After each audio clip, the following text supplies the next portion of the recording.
সঙ্গে যে বিষয়টা নিয়ে আলোচনা করছিলাম যে রাজীব কুমারের নাম রাজ্য সরকারের তরফ থেকে পাঠানো হয়েছে, সেক্ষেত্রে দাঁড়িয়ে যদি রাজীব কুমারকে পদে বহাল রাখা হয় তাহলে কোথাও গিয়ে এই পুরো সেটিং তত্ত্বটাই একেবারে শিলমোহর পেয়ে যাবে নাকি? আরে সেটা হতেই পারে না, কারণ প্রকাশ সিং মামলায় সুপ্রিম কোর্টে যে রায় আছে তার অন্তত 6 মাসের চাকরি থাকতে হবে, তবে সে প্যানেলে আসতে পারবে। 6 মাসের চাকরি যার নাই তার নাম রাজ্য সরকার পাঠাতে পারে না। বেআইনিভাবে যদি পাঠায় ইউপিএসসি নিশ্চিতভাবে তাকে প্যানেলে রাখবেন না, আর ইউপিএসসি যদি প্যানেলে না রাখেন তাহলে আইনসঙ্গতভাবে তাকে নিয়োগ করা যাবে না। অর্থাৎ আইন অনুসারে যার চাকরি 6 মাস নাই তাকে ডিজিপি নিয়োগ করা যায় না। স্যার, সেক্ষেত্রে দাঁড়িয়ে এই তালিকায় যে আরো 7 জনের নাম রয়েছে তাদের মধ্যে কাদের এগিয়ে থাকার সম্ভাবনাটা বেশি, যদি আমি সমস্ত যোগ্যতার প্যারামিটারে আপনার কাছে জানতে চাই? দেখুন, আমি তো বললাম যে সুপ্রিম কোর্টের যে যোগ্যতা আছে অন্তত 6 মাস চাকরি থাকতে হবে, এবং তাদের যে পারফরমেন্স অ্যাপ্রোজাল রিপোর্ট সেটা কার কীরকম আছে, কারো কোনো সাজা আছে কিনা, তিনি কীরকম কাজ করেছেন, এই সম্পূর্ণ ট্র্যাক রেকর্ড দেখে ইউপিএসসি প্যানেল করেন। তো তাদের এই রেকর্ডটা না দেখে আমার পক্ষে কার সম্ভাবনা আছে এটা বলা একদমই উচিত হবে না। বলুন। হ্যাঁ, বলুন বলুন।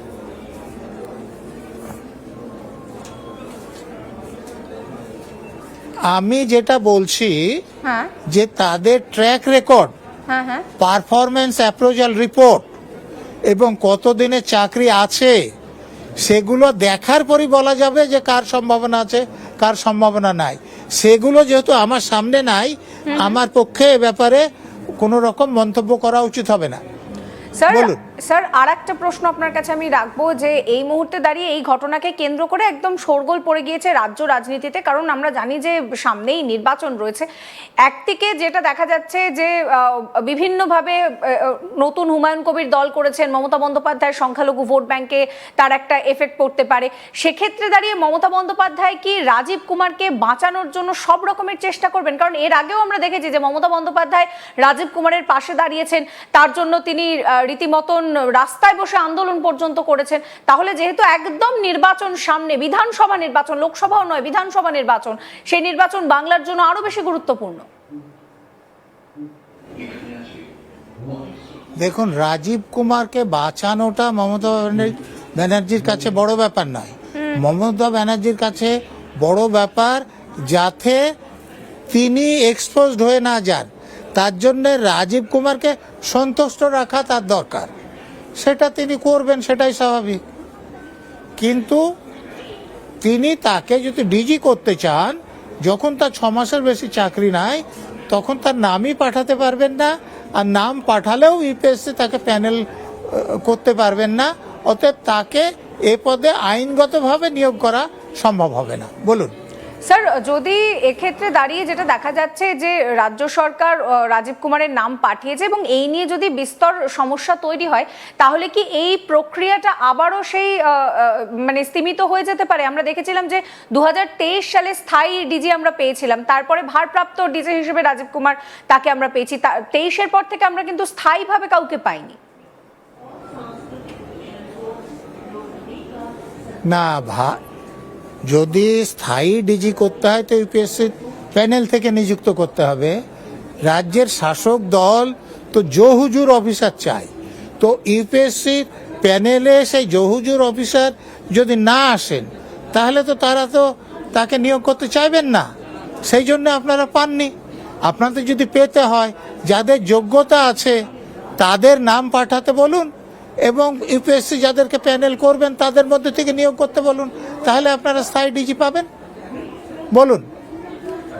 স্যার, আমরা দেখেছি আলাপন বন্দ্যোপাধ্যায় তাকেও কিন্তু নিজের মতন করে মমতা বন্দ্যোপাধ্যায় পদে রাখার চেষ্টা করেছেন, এবং সেই নিয়ে কেন্দ্রের সঙ্গে যে সংঘাত, সেই সংঘাত আমরা দেখেছি, সেই মামলা আমরা দেখেছি যে বিচারাধীন রয়েছে। রাজীব কুমারের ক্ষেত্রেও কি সেরকম কিছু হতে পারে? আলাপন বন্দ্যোপাধ্যায়কে কেন রাখতে হয়েছে? উনাকে হোম সেক্রেটারি, চিফ সেক্রেটারি করা হয়েছে।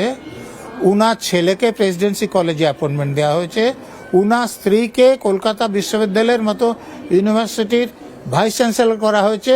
পরবর্তীকালে হাইকোর্টে সে যে অ্যাপয়েন্টমেন্ট সেটা বাতিল হয়েছে, কিন্তু বাতিল হওয়ার আগেই মমতা ব্যানার্জি, যিনি ইস্ট জর্জিয়া ইউনিভার্সিটির জালি ডক্টরেট হিসেবে ডক্টরেট লিখতে শুরু করেছিলেন, তাকে কলকাতা বিশ্ববিদ্যালয়ের মতো ভারতবর্ষের সব থেকে পুরানো বিশ্ববিদ্যালয় থেকে সাম্মানিক ডিলিট দেওয়া হয়েছে। অতএব এই সাম্মানিক ডিলিট নেওয়ার জন্যে মমতা ব্যানার্জি আলাপনকে ব্যবহার করেছেন, তার ছেলেকে কাজ দিয়েছেন, তার স্ত্রীকে কাজ দিয়েছেন, তার স্ত্রীকে দিয়ে উনি সাম্মানিক ডিলিট নিয়েছেন। অতএব তাকে তো সন্তুষ্ট রাখতেই হবে, এটা মমতা ব্যানার্জির স্বার্থে। না হলে এগুলো আউট হয়ে গেলে মমতা ব্যানার্জির আরো বেশি অসুবিধা হবে। বলুন স্যার, সেক্ষেত্রে দাঁড়িয়ে মমতা বন্দ্যোপাধ্যায়ের আপনি বলছেন যে বেশ কিছু গোপন বিষয় রাজীব কুমার জানেন। কোন কোন গোপন বিষয় রাজীব কুমার জানেন, যে গোপন বিষয়গুলো সামনে এলে মমতা বন্দ্যোপাধ্যায়ের গদি টলমল হয়ে যেতে পারে বলে আপনার মনে হচ্ছে? আপনারা গণমাধ্যমে দেখেছেন যে সুদীপ্ত সেনের ডেরা থেকে যেসব সিজ হয়েছিল তার মধ্যে একটা লাল ডায়েরি ছিল, সেখানে মমতা ব্যানার্জিকে কবে কত টাকা দেওয়া হয়েছে সেটা লেখা ছিল। আবার এই সুদীপ্ত সেনদের যখন উত্তরে ধরা হয়, মমতা ব্যানার্জি হাত গুনে বলেছিলেন যে কোথায় যাবে, উত্তরে আছে, তখন তাদের কাছে যে পেনড্রাইভ ছিল, যে কম্পিউটারে হার্ড ডিস্ক ছিল, সেগুলো পরীক্ষা করেও কিছু তথ্য পাওয়ার কথা ছিল। রাজীব কুমার সেগুলোকে ফরেন্সিক সায়েন্স ল্যাবে পরীক্ষা না করেই কিছু নেই বলে ফেরত দিয়ে দেন। তো এইসব যে তিনি এগুলোর কপি করে রাখেননি, ওই লাল ডায়েরি বা অন্য যেসব প্রমাণ মমতা ব্যানার্জির মধ্যে ছিল সেগুলো নিজের কাছে রাখেনি, এটা তো আপনি বলতে পারবেন না। কেস থেকে সরিয়েছেন, কিন্তু দুনিয়া থেকে সরিয়েছেন এরকম নাই হতে পারে। অতএব সেগুলো রাজীব কুমার যদি আজকে ছেড়ে দেন বাজারে, তাহলে তো মমতা ব্যানার্জির অসুবিধা। এইটা আপনারা বোঝার চেষ্টা করুন। বলুন।